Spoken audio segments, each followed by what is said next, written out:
The phone call came while I was eating lunch at my desk, reviewing contracts for the Singapore expansion. An unknown local number, but something made me answer. Ms. Isabella Torres? The voice was formal, carefully modulated. Yes, this is Jonathan Whitfield from Whitfield Sons Funeral Home. I'm calling to express my deepest condolences and to discuss the arrangements. I'm sorry, what arrangements? A pause. For your funeral, Ms. Torres. Your sister Elena came in yesterday to plan the service. She said you'd wanted everything prearranged, but we have some questions about. I dropped my sandwich. My funeral? Yes, she showed us the death certificate. Car accident, very tragic.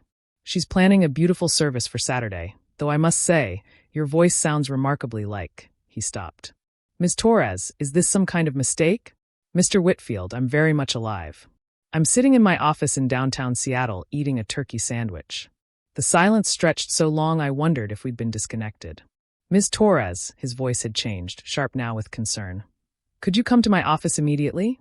And perhaps bring identification. 20 minutes later, I stood in the mahogany-paneled office of Whitfield & Sons, watching Jonathan Whitfield, a distinguished man in his 60s, stare at my driver's license like it might explode. This is unprecedented, he muttered, comparing my ID to a document on his desk. In 40 years, I've never. Your sister filed an official death certificate. She had all the proper documentation. May I see it? He slid the paper across. There it was in black and white. Isabella Maria Torres, age 35, died in a vehicular accident on Highway 101. Time of death, 11:47 p.m., 3 days ago. The attending physician's signature was illegible, but the official seal looked real. 3 days ago, I was in Singapore, I said, pulling up my passport on my phone. See? Stamped entry back into SeaTac yesterday morning. Hard to die in a car accident on Highway 101 when you're in a different continent.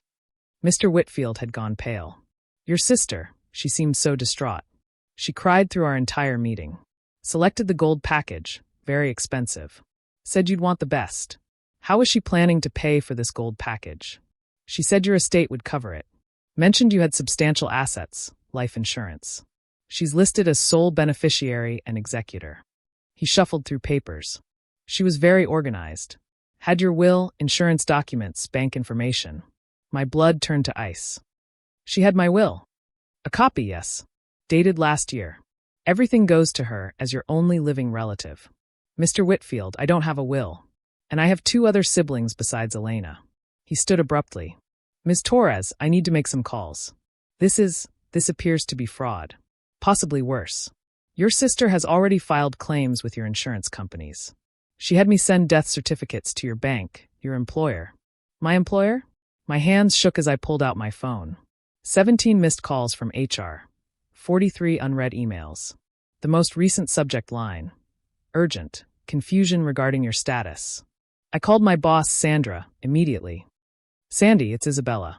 I'm alive. Oh, thank God. She nearly shouted. We got a death certificate this morning. HR was processing your termination. Your projects were being reassigned. Isabella, what the hell is happening? My sister is trying to kill me.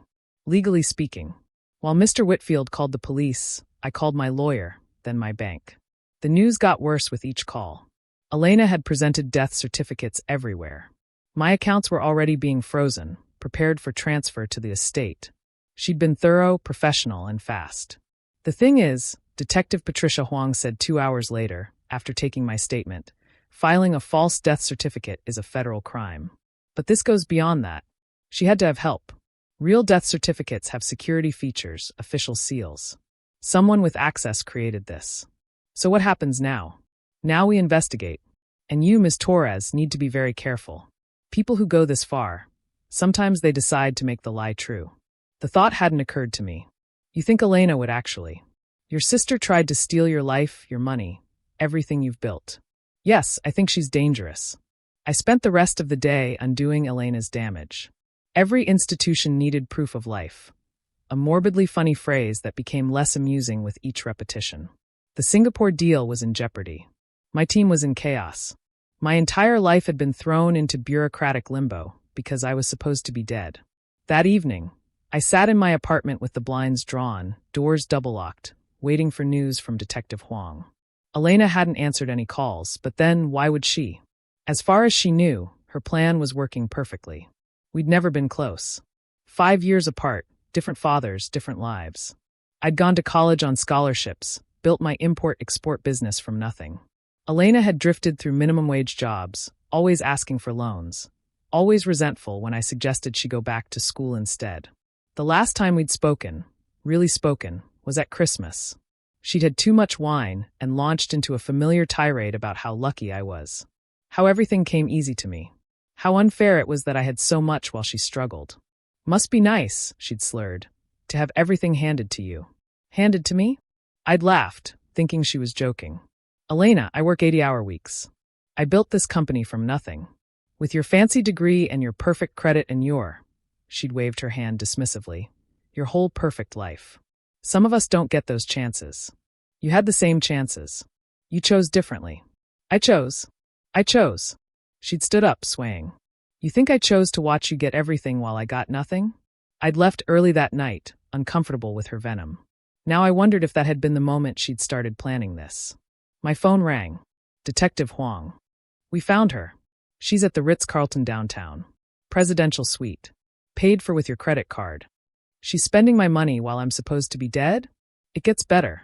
She's not alone. The doctor who signed your death certificate? Dr. Martin Reeves? He's there with her. Who's Dr. Martin Reeves? Her boyfriend, apparently. Lost his license 2 years ago for prescription fraud, but kept his medical credentials.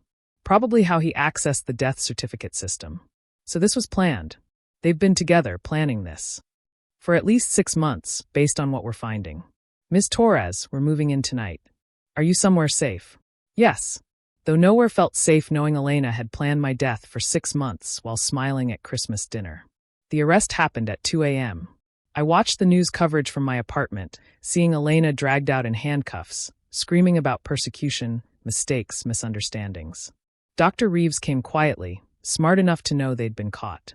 By morning, the full scope emerged. They'd been methodical.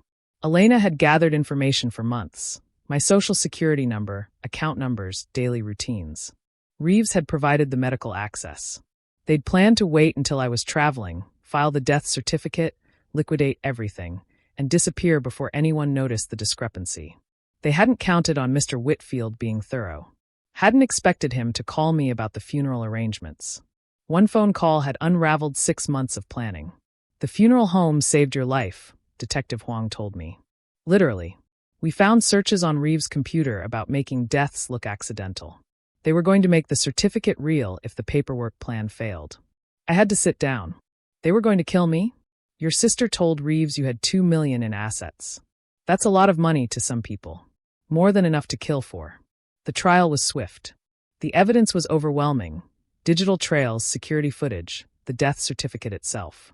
Elena tried to claim it was a misunderstanding, that she'd been told I was dead, that Reeves had manipulated her. But the prosecution had their text messages. Elena, how long after the certificate is filed can we access the accounts? Reeves, 48 hours for insurance. Banks might take a week. Elena, and if she shows up? Reeves, she won't. I'll make sure. That last text ended any sympathy the jury might have had. Elena got 15 years for attempted fraud, identity theft, and conspiracy. Reeves got 20 for the fraud plus the implied murder plot. During sentencing, Elena had screamed at me. You always had everything. I just wanted my turn. My chance. You don't need all that money. You're right, I'd replied quietly. I don't need all of it. Which is why I had planned to help you start a business this year. I was going to surprise you on your birthday. The look on her face, the realization of what her greed had cost her, was almost worth the trauma. Mr. Whitfield testified at the trial. He'd become something of a celebrity in funeral directing circles. The man whose attention to detail prevented a murder. He sent me a card afterward. Ms. Torres, in my business, we help families say goodbye. I'm profoundly grateful that in your case, I helped prevent a goodbye. May you live long and prosper. I had it framed. The Singapore deal went through, though delayed. My business recovered. The story became company legend. The time our CEO was declared dead but closed the deal anyway. Dark humor, maybe, but it helped me cope. I never spoke to Elena again. She sends letters sometimes from prison, alternating between apologies and accusations. I don't read them anymore. She killed something that day, not me but any connection we had as sisters. Some things can't be resurrected with apologies. But I did do one thing. I set up a foundation in our mother's name. She died when we were young, maybe the root of Elena's resentment. The foundation helps women start small businesses, the chance Elena said she never had. It's run by a board that doesn't include me, funded by a trust Elena can never touch. Sometimes I wonder if she hears about it in prison. If she knows that her greed created the very opportunity she claimed to want.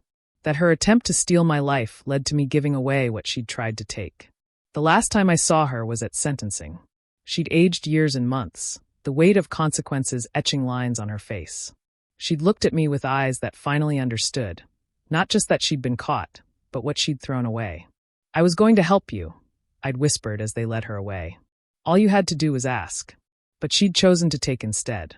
Chosen to kill me on paper, and maybe in reality. Chosen 15 years in prison over a conversation. Some choices you can't undo. Some deaths, even fake ones, are permanent in their own way. I kept my business, my life, my future. But I lost a sister the day she filed that death certificate. And unlike her plan, that death was real, irreversible, and entirely her choice. The funeral home refunded her deposit, though. Mr. Whitfield insisted. Said it was bad luck to profit from a funeral that didn't happen. I donated it to the foundation. Elena had paid for a gold package funeral, after all. Seemed fitting that it buy new life for someone else instead.